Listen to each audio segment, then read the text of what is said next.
En la vasta memoria del Imperio Romano, pocos nombres generan tanto desconcierto y repulsión como el de Tiberio César, heredero de Augusto. A primera vista, parecía un gobernante ejemplar, disciplinado, austero, un militar que había sabido conducir ejércitos con firmeza y que proyectaba hacia el Senado la imagen de un hombre frío pero justo. Sin embargo, detrás de esa fachada solemne se ocultaba un universo sombrío, un rincón secreto donde las normas se deshacían y la perversión reinaba sin freno. Las crónicas antiguas coinciden en mostrar a un emperador que llevaba dos vidas paralelas. En Roma, mantenía la compostura de un líder reservado, distante y riguroso, pero en sus refugios privados, especialmente en la isla de Capri, se transformaba en un tirano, entregado a deseos que desafiaban cualquier límite humano. Esta dualidad alimentó el mito de un hombre con dos almas, la del soldado disciplinado y la del depredador insaciable. Tiberio fue recordado no tanto por sus reformas ni por sus victorias militares, sino por el catálogo de excesos que se le atribuyeron. Historias de banquetes convertidos en ceremonias de humillación, niños tratados como simples objetos de placer y rituales que mezclaban religión con lujuria. Para sus contemporáneos, no era un emperador, sino un monstruo escondido tras el velo del poder.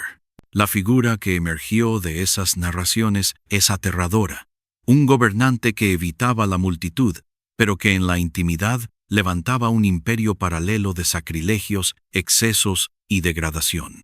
Así nació la sombra que lo acompañaría hasta la posteridad: Tiberio, el emperador perverso. La infancia de Tiberio no estuvo marcada por la ternura ni por la calidez de un hogar, sino por la frialdad de la política y la ambición sin límites.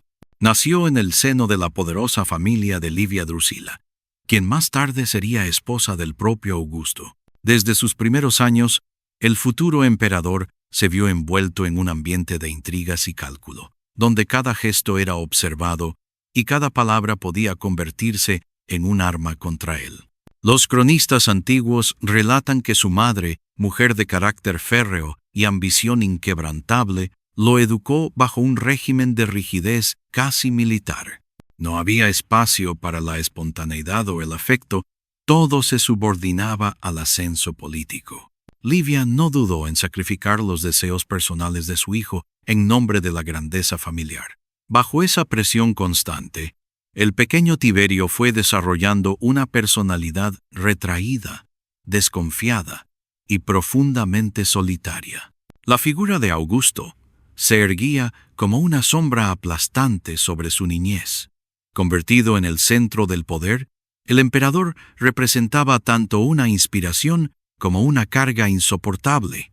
Tiberio creció sabiendo que su vida no le pertenecía, que cada paso debía ajustarse a las expectativas de un destino previamente trazado. La infancia, que para otros niños era tiempo de juegos, para él fue un campo de adiestramiento emocional, donde la disciplina sustituyó a la ternura. Ese clima de represión moldeó un carácter duro, pero también lleno de grietas internas. El joven aprendió a ocultar sus sentimientos, a callar sus frustraciones y a desconfiar incluso de quienes estaban más cerca.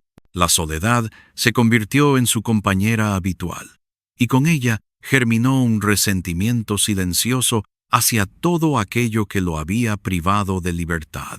La corte imperial, con su constante rumor de conspiraciones y traiciones, reforzó ese estado de alerta permanente.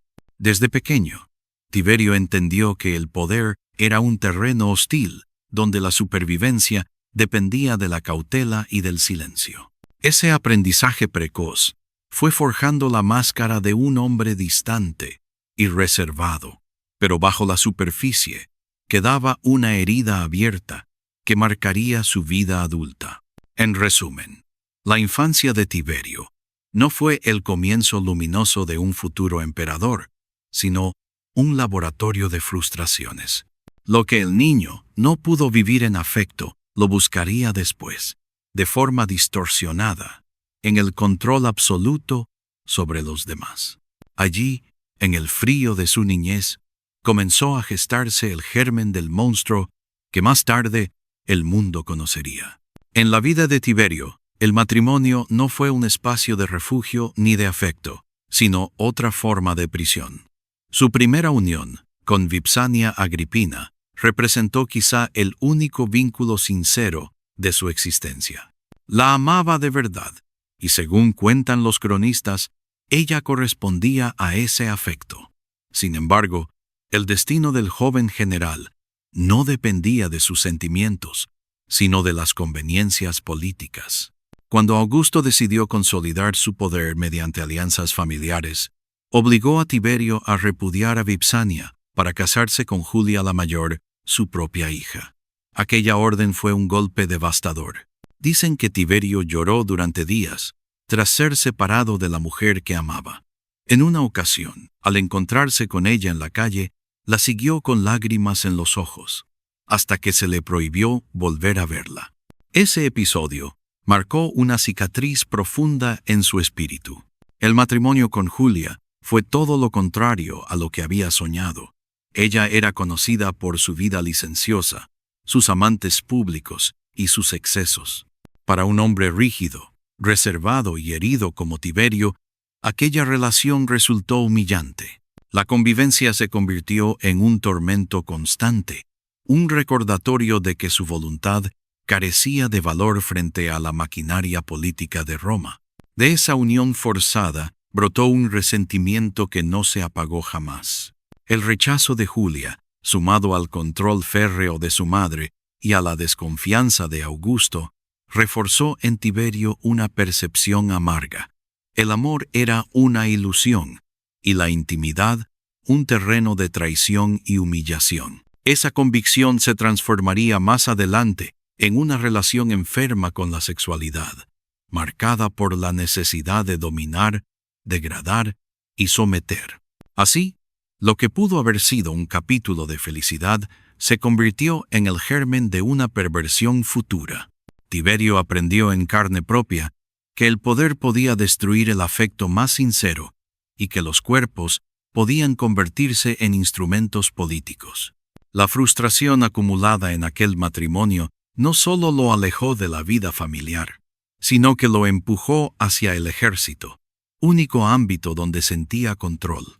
Pero la herida permaneció abierta, esperando el momento de estallar en formas mucho más oscuras. Cuando Tiberio abandonó Roma y se refugió en la isla de Capri, muchos pensaron que lo hacía por cansancio político o por el deseo de escapar de las intrigas del Senado. Oficialmente, se presentó como una retirada necesaria para preservar la estabilidad del imperio desde la distancia.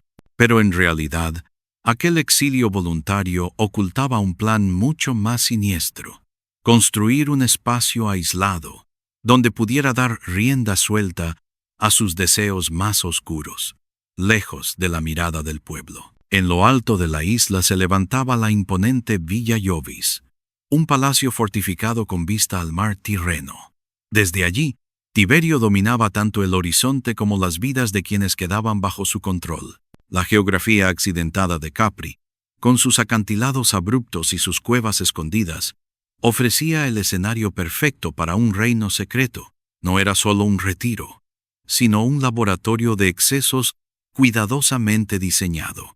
La logística detrás de ese mundo oculto era tan precisa como una campaña militar. Cuerpos de guardia impedían cualquier fuga.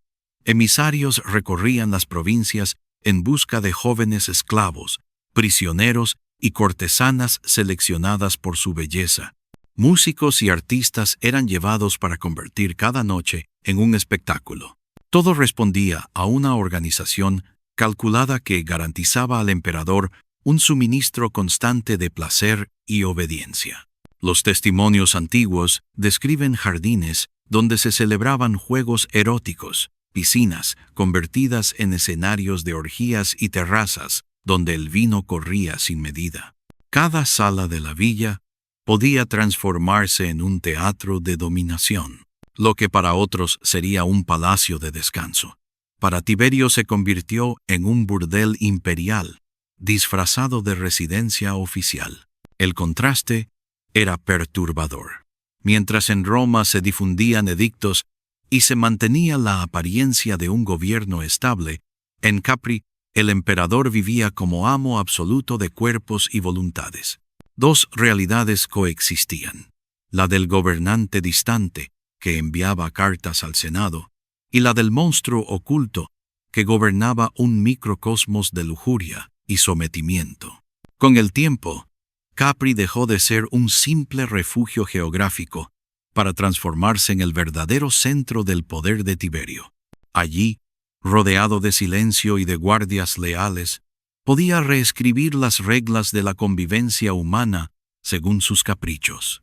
Era un mundo cerrado donde no existía más ley que la de sus apetitos.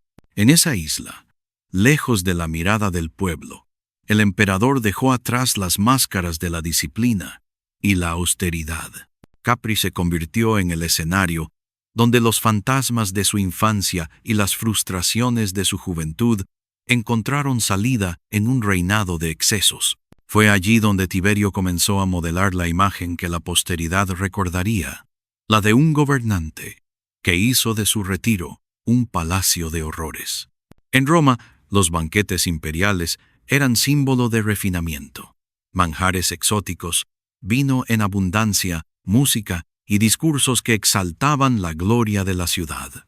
Bajo Tiberio, en cambio, aquellas cenas adoptaron un carácter grotesco, alejándose de toda tradición de sobriedad. En Capri, los festines no eran simples celebraciones, sino auténticas ceremonias de degradación, cuidadosamente orquestadas para transformar el placer en instrumento de dominación. Las mesas de la Villa Jovis se llenaban de carnes especiadas, frutas traídas desde los confines del imperio, y copas de oro rebosantes de vino fuerte. Pero ese lujo culinario solo servía de antesala. Una vez que los invitados estaban embriagados, comenzaba el verdadero espectáculo.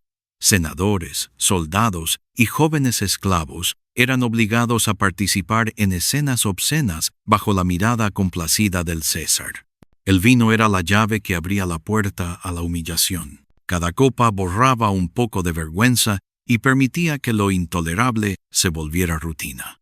Los cronistas relatan que Tiberio exigía que los sirvientes desnudos sirvieran la bebida, que los brindis fueran acompañados de gestos indecentes y que cada comensal demostrara su obediencia a través de actos degradantes. Nadie podía negarse. Hacerlo significaba arriesgar la vida. Los banquetes dejaban de ser un espacio de sociabilidad para convertirse en pruebas de lealtad, donde el grado de humillación soportado equivalía al grado de sumisión. Lo más inquietante era el aire de ritualidad con el que el emperador revestía estas escenas. Mandaba decorar los salones con guirnaldas, hacer sonar himnos báquicos y presentarse vestido con túnicas que evocaban a Dionisio, el dios del vino. Así, lo que en teoría era veneración a los dioses se transformaba en culto a la figura del propio Tiberio. El vino, la música y los cuerpos convertidos en espectáculo creaban una atmósfera entre lo sagrado y lo grotesco. Las orgías podían prolongarse hasta el amanecer, mezclando risas nerviosas con gritos de dolor. En ellas, los participantes eran tratados como animales, sometidos a pruebas que buscaban borrar cualquier rastro de dignidad. El emperador encontraba placer no solo en la satisfacción de sus deseos, sino en contemplar la degradación de quienes lo rodeaban. Quienes sobrevivieron a estas escenas hablaron de un infierno terrenal. La combinación de exceso, miedo y blasfemia hacía de cada banquete una experiencia insoportable. Pero más allá del placer momentáneo, el objetivo de Tiberio era claro: demostrar que su poder no conocía límites, que podía decidir no solo sobre la vida y la muerte, sino también sobre el honor y la intimidad de cada persona. Así, en Capri, El banquete dejó de ser un acto de convivencia y se convirtió en un mecanismo de control. Entre copas de vino y cánticos obscenos, Tiberio transformó las cenas imperiales en rituales de sometimiento, en los que cada gesto confirmaba que el emperador estaba por encima de cualquier ley humana o divina. Entre todas las acusaciones que ensombrecen la figura de Tiberio, ninguna resulta tan perturbadora como aquellas que lo vinculan con el uso de niños en sus juegos privados. Los cronistas, especialmente Suetonio, describen escenas en las que la inocencia era convertida en espectáculo grotesco, borrando cualquier frontera entre placer y crueldad. En los jardines y estanques de la Villa Jovis, los menores eran presentados como si fueran adornos vivientes. Algunos eran disfrazados de cupidos, sátiros o ninfas, obligados a representar papeles mitológicos en un teatro perverso. Lo que podía parecer un juego inocente se transformaba en una farsa cruel, en la que la niñez quedaba reducida a marioneta de los caprichos imperiales. Los relatos más inquietantes mencionan a los llamados piscinitas, grupos de niños que acompañaban al emperador en los baños. Su función no era la diversión espontánea, sino la de entretener al César con cantos, caricias o escenas indecentes. La imagen es estremecedora. Un emperador rodeado de pequeños, en un lujo marmóreo, contemplándolos como si fueran parte de un espectáculo privado. La crueldad no estaba solo en los actos en sí, sino en la naturalidad con que se realizaban. Para Tiberio, los niños no eran personas, sino objetos, juguetes moldeados a su antojo. La infancia, que debía ser protegida, se convertía en escenario de humillación. El poder absoluto borraba incluso lo más sagrado, la pureza infantil. Estas historias circularon por Roma como un eco de horror. Algunos pensaban que eran exageraciones de enemigos políticos, otros las aceptaban como verdades incuestionables. Pero más allá de la exactitud, la simple posibilidad de que fueran ciertas fue suficiente para destruir la imagen del emperador. Si los más indefensos podían ser reducidos a adornos de un banquete, ¿qué quedaba entonces para el resto de Roma? El recuerdo de esas atrocidades se transmitió de generación en generación. Para muchos historiadores, Capri dejó de ser un retiro imperial para convertirse en un símbolo del abuso llevado al extremo. Allí, la niñez fue despojada de su inocencia y convertida en espectáculo macabro al servicio del poder. Por eso, cuando se habla de Tiberio, lo que resuena no son sus victorias militares ni sus decretos, sino el rumor de un hombre que se atrevió a profanar lo más intocable. En Capri, la infancia dejó de ser infancia. Se transformó en la prueba más brutal de que el poder absoluto puede corromper hasta lo más puro del ser humano. Uno de los aspectos más inquietantes del retiro de Tiberio en Capri fue su tendencia a mezclar lo sagrado con lo obsceno. Los cronistas relatan que los banquetes y juegos no eran presentados simplemente como excesos privados, sino como parodias rituales en las que se distorsionaban los cultos oficiales de Roma y Grecia. Los salones de la Villa Jovis se adornaban con guirnaldas, altares improvisados y estatuas de divinidades. Pero lejos de honrarlas, el emperador las convertía en decorado de escenas grotescas. El vino corría como si fuera ofrenda, los cánticos se mezclaban con gritos, y los esclavos, disfrazados de dioses o sacerdotes, representaban papeles degradantes frente a los invitados. El culto a Dionisio o Venus dejaba de ser veneración para convertirse en justificación de toda clase de excesos. El propio Tiberio gustaba de aparecer vestido con túnicas rituales, coronado de hiedra como un falso Baco, mientras ordenaba a los presentes participar en espectáculos blasfemos. En esas farsas, el emperador no se situaba como devoto, sino como divinidad superior, capaz de someter incluso a los dioses a su voluntad. Lo religioso se transformaba en caricatura obscena, y lo sagrado quedaba reducido a un accesorio más de sus orgías. El escándalo trascendió los muros de Capri. En Roma circulaban rumores sobre templos profanados, estatuas mancilladas y altares usados como escenario de obscenidades. El pueblo murmuraba con horror. El César, que debía proteger la religión, la estaba pervirtiendo. Para muchos, aquello era una prueba de que Tiberio no solo había cruzado la frontera de la moral, sino también la de la piedad, convirtiéndose en enemigo de los dioses. De este modo, Capri dejó de ser vista como una isla remota para convertirse en un templo invertido, donde lo divino era parodiado y lo profano reinaba. Y con cada sacrilegio, la imagen del emperador se hundía más en la infamia, confirmando que su poder pretendía imponerse no solo sobre los hombres, sino también sobre lo eterno. El rasgo más constante en las descripciones de Tiberio es su obsesión con la humillación. Para él, el placer no se reducía a la satisfacción física. Lo esencial era reducir al otro a la condición de objeto, borrar su dignidad y demostrar que ningún ser humano escapaba de su control. En Capri, esta obsesión se convirtió en regla cotidiana.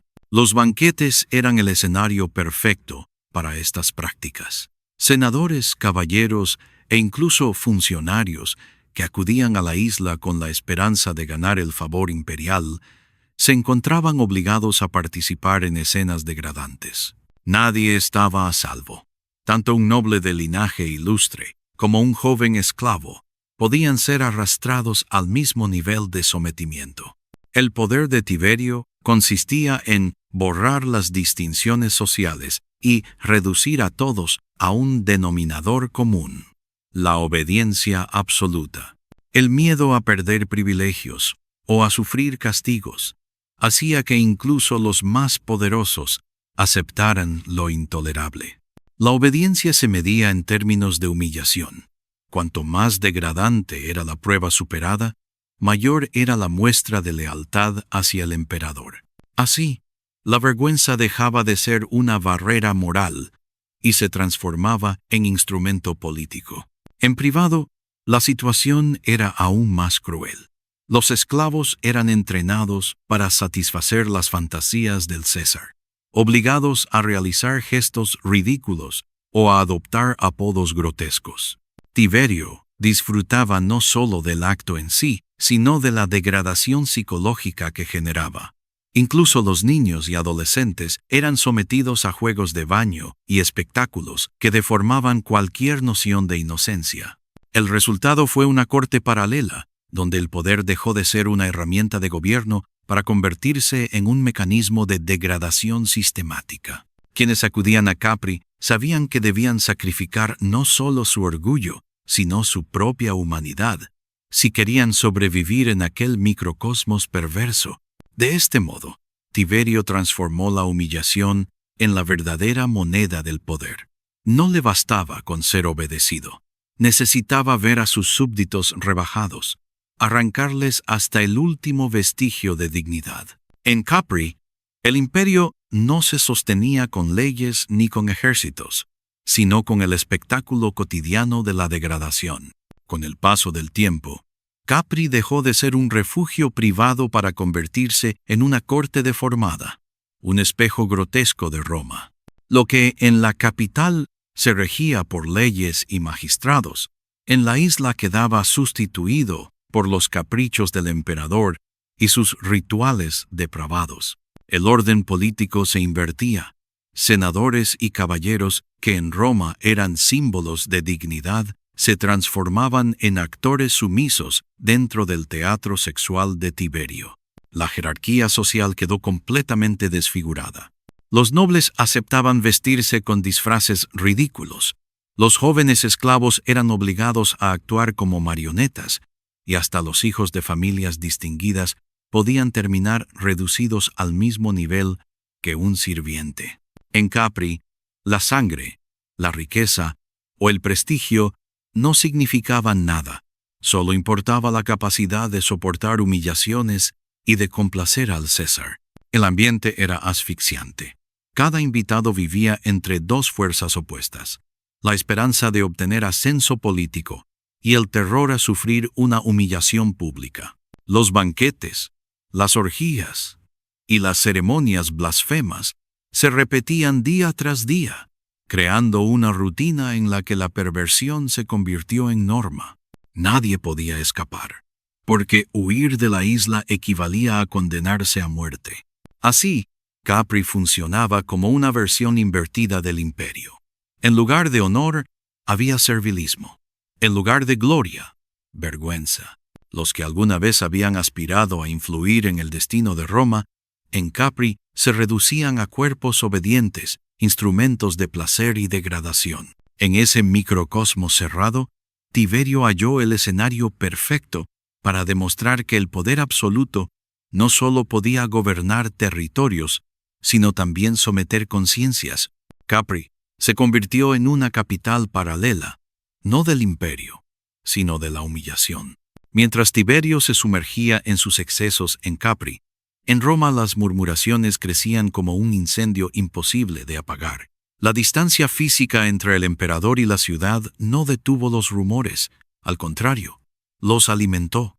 Cada viajero que regresaba de la isla llevaba consigo relatos oscuros, y cada historia, multiplicada en tabernas y foros, iba construyendo la imagen de un monstruo escondido tras los muros de Villa Jovis. Se decía que Capri se había transformado en un burdel imperial, que allí se celebraban banquetes sacrílegos, juegos grotescos con niños y humillaciones públicas de nobles y esclavos. Algunos relatos eran tan extremos que parecían inverosímiles, pero su persistencia les otorgaba verosimilitud. Nadie podía confirmar con sus propios ojos, pero todos estaban convencidos de que el emperador vivía como un ser ajeno a la humanidad. El miedo también alcanzó a la élite. Los senadores sabían que podían ser convocados en cualquier momento a la isla, y que allí su dignidad dependería del capricho del César.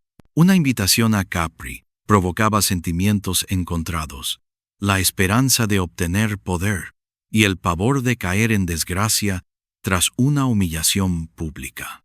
El pueblo, por su parte, veía en los rumores la confirmación de sus sospechas.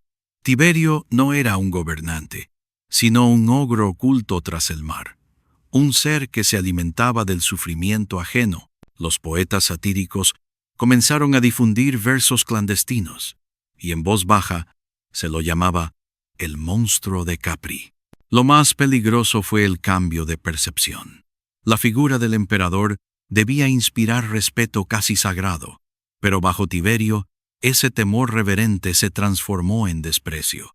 Aunque pocos se atrevían a decirlo en público, el mote circulaba de boca en boca.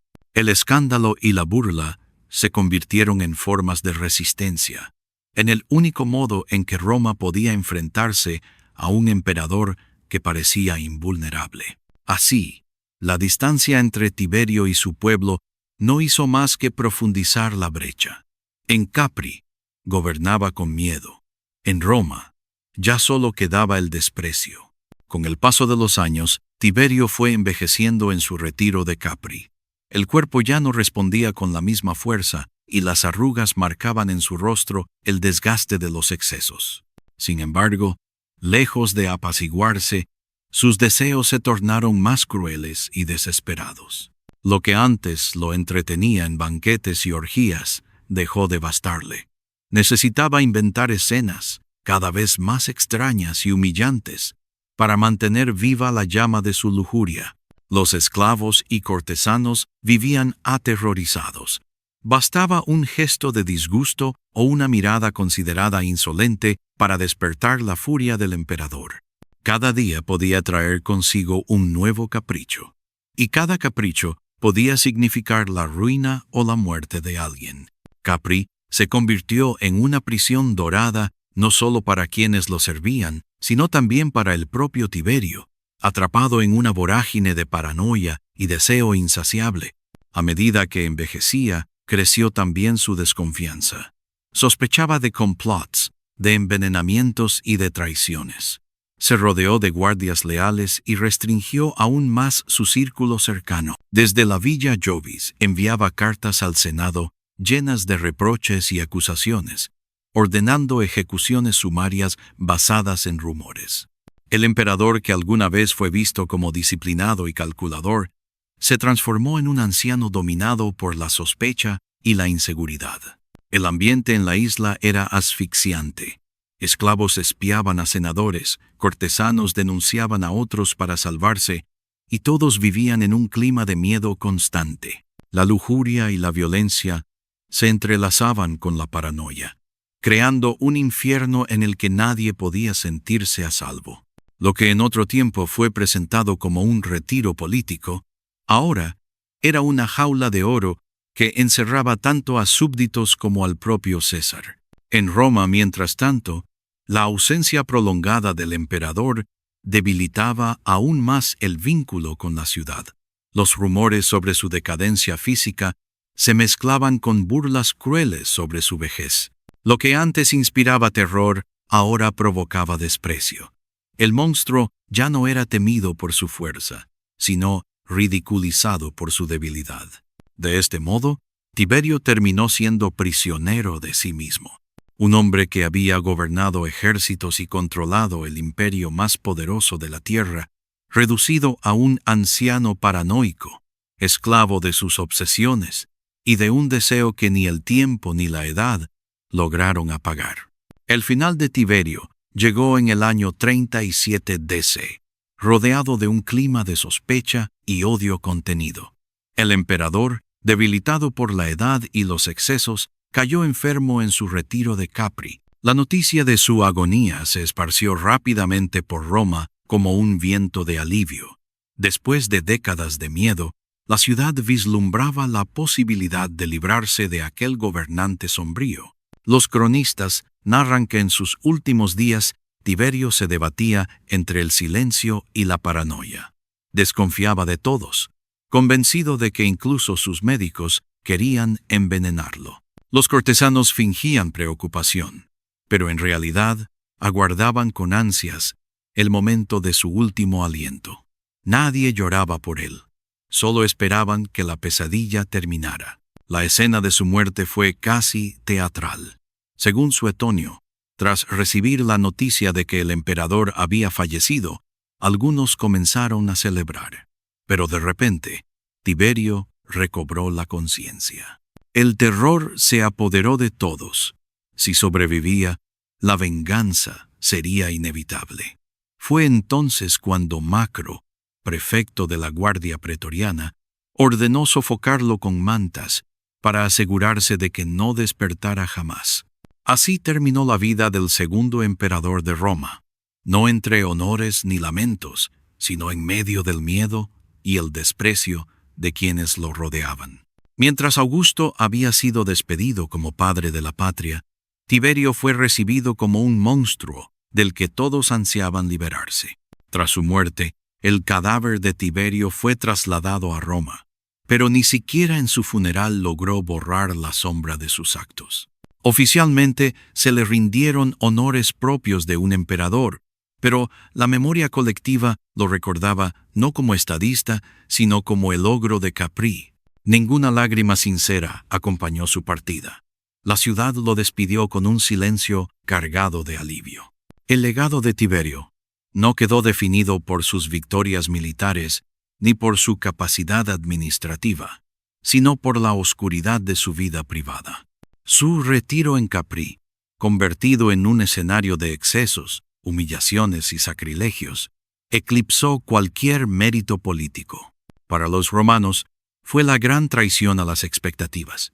El sucesor de Augusto, llamado a garantizar la continuidad de la grandeza imperial, terminó reducido a un anciano aislado, prisionero de sus paranoias y de sus propios vicios.